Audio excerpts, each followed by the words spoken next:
Wa kuntu alaihim syahida ma dumtu fihim. Ya. Ini 117 tapi enggak dari awal ya. Dari pertengahan ya. Wa kuntu alaihim syahida, dan aku menjadi saksi atas mereka ma dumtu fihim, sepanjang aku ada di tengah-tengah mereka.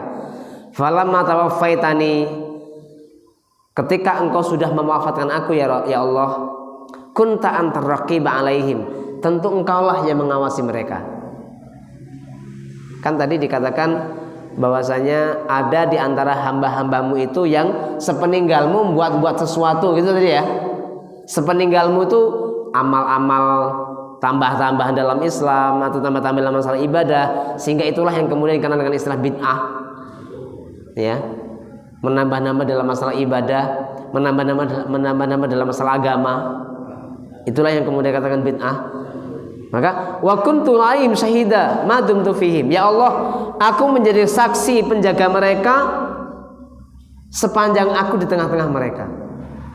Falamma tawaffaitani, ketika engkau sudah mewafatkan aku ya Allah, kunta antar raqiba alaihim, tentu engkaulah yang menjadi pengawas bagi mereka. Raqib bagi mereka itu engkau ya Allah.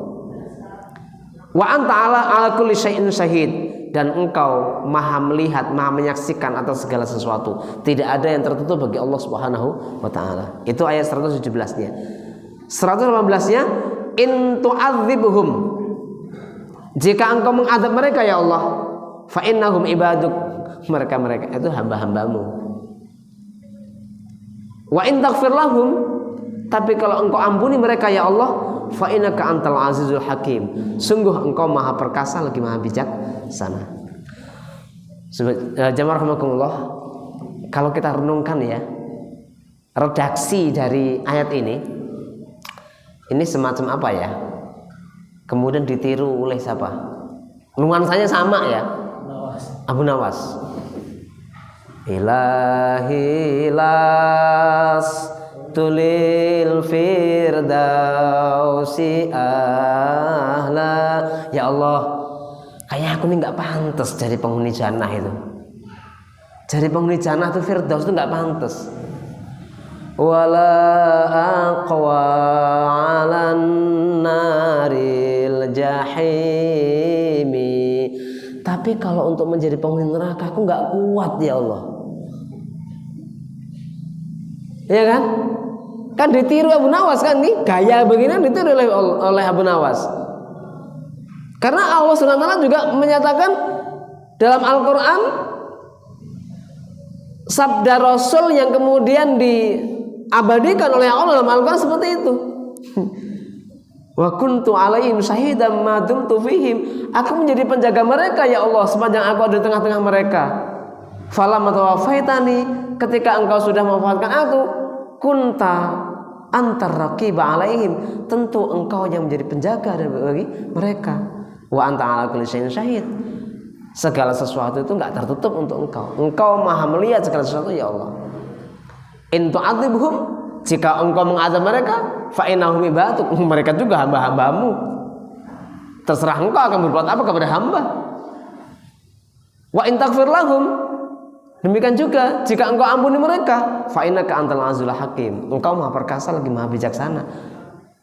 Enggak ada yang akan protes kepada engkau ya Allah. Enggak ada yang akan menghakimi engkau ya Allah. Enggak ada.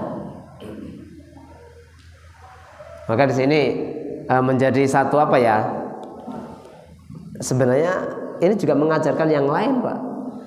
Satu sisi mengajarkan khauf, sisi lain mengajarkan roja. Iya kan?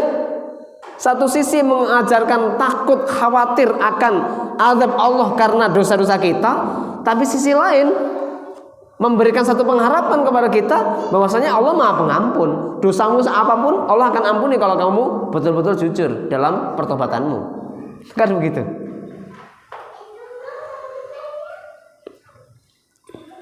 Setelah itu dikatakan kepadaku, nah ini di sini sama ya. Setelah berikutnya ya, fayuqaluli, setelah itu dikatakan kepadaku, innahum lam yazalu murtaddina ala aqabikum mundu faraktum, Sebenarnya mereka itu tidak henti-hentinya melakukan kemurtadan semenjak engkau berpisah dengan mereka. Artinya apa? Berbalik kepada kekufuran, tidak pernah tobat kepada Allah Subhanahu wa taala. Sementara yang Rasul saksikan di tengah-tengah sejak ketika Rasul masih hidup itu adalah dalam keadaan baik-baik. Atau ini maknanya berikutnya, makna yang lain bagaimana? Generasi-generasi yang sudah Rasul tinggalkan berikut-berikutnya yang memang tidak bertemu dengan Rasul, tapi hanya bertemu kepada para pengikut-pengikut Rasul. Siapa itu? Ya bisa jadi bukan lagi sahabat, bukan lagi tabi'in, bukan lagi itba'ut tabi'in, tapi entah sudah generasi keberapa. Seperti kita ini. Kita nggak pernah bertemu dengan sahabat, nggak pernah ketemu dengan tabi'in, nggak pernah ketemu dengan tabi'ut tabi'in, bahkan nggak pernah ketemu dengan tabi'in dari generasi berapa ya? Generasi ini kan sudah tahun 1400-an. Kalau misalnya satu generasi hitungannya itu 100, berarti kan kita sudah generasi ke-14 kan? Generasi ke-10 aja kita nggak ketemu, apalagi generasi ke-3. Tetapi nanti di dalam riwayat yang lain juga ada ya, Allah Subhanahu wa taala itu sangat memberikan sanjungan, pujian kepada orang-orang yang enggak pernah ketemu Rasul, enggak pernah ketemu sahabat, enggak pernah ketemu dengan orang-orang yang dekat-dekat dengan Rasul, tapi komit kepada ajaran Rasul. Itu akan mendapatkan sanjungan dari Rasulullah, dari Allah Subhanahu wa taala di yaumil kiamah kelak.